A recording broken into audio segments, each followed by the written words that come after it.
An excellent and gentle man of my acquaintance has said, when 51% of the voters believe in cooperation as opposed to competition, the ideal commonwealth will cease to be a theory and become a fact.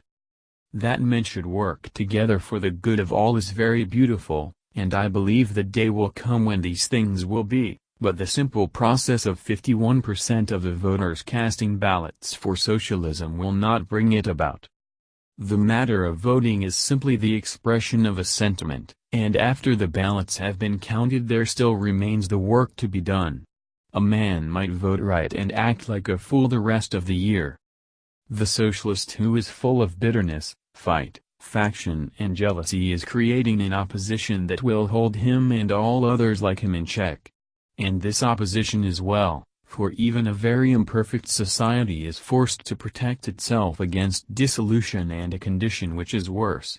To take over the monopolies and operate them for the good of society is not enough, and not desirable either, so long as the idea of rivalry is rife.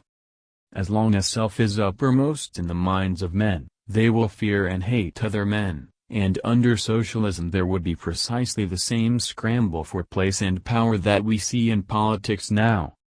Society can never be reconstructed until its individual members are reconstructed. Man must be born again.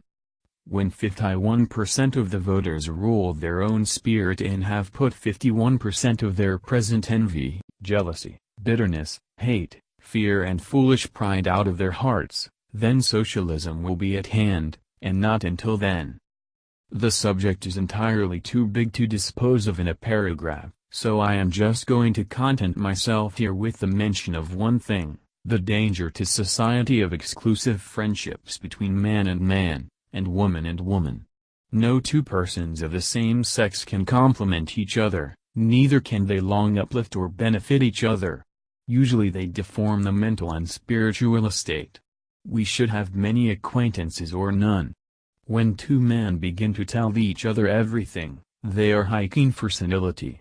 There must be a bit of well-defined reserve. We are told that in matter solid steel for instance the molecules never touch. They never surrender their individuality. We are all molecules of divinity, and our personality should not be abandoned. Be yourself, let no man be necessary to you. Your friend will think more of you if you keep him at a little distance. Friendship, like credit, is highest where it is not used. I can understand how a strong man can have a great and abiding affection for 1,000 other men, and call them all by name, but how he can regard any one of these men much higher than another and preserve his mental balance, I do not know. Let a man come close enough and he'll clutch you like a drowning person, and down you both go. In a close and exclusive friendship men partake of others' weaknesses. In shops and factories it happens constantly that men will have their chums. These men relate to each other their troubles, they keep nothing back, they sympathize with each other, they mutually condole. They combine and stand by each other. Their friendship is exclusive and others see that it is. Jealousy creeps in, suspicion awakens, hate crouches around the corner, and these men combine in mutual dislike for certain things and persons. They foment each other, and their sympathy dilutes sanity by recognizing their troubles. Men make them real. Things get out of focus, and the sense of values is lost. By thinking someone is an enemy you evolve him into one. Soon others are involved and we have a clique. A clique is a friendship gone to seed. A clique develops into a faction, and a faction into a feud, and soon we have a mob, which is a blind, stupid, insane, crazy, ramping and roaring mass that has lost the rudder. In a mob there are no individuals, all are of one mind, and independent thought is gone. A feud is founded on nothing, it is a mistake, a fool idea fanned into flame by a fool friend. And it may become a mob. Every man who has had anything to do with communal life has noticed that the clique is the disintegrating bacillus, and the clique has its rise always in the exclusive friendship of two persons of the same sex, who tell each other all unkind things that are said of each other, so be on your guard. Beware of the exclusive friendship. Respect all men and try to find the good in all. To associate only with the sociable, the witty, the wise, the brilliant, is a blunder. Go among the plain, the stupid, the uneducated, and exercise your own wit and wisdom. You grow by giving. Have no favorites. You hold your friend as much by keeping away from him as you do by following after him. Revere him, yes, but be natural and let space intervene. Be a divine molecule. Be yourself and give your friend a chance to be himself.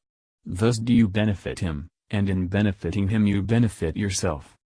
The finest friendships are between those who can do without each other.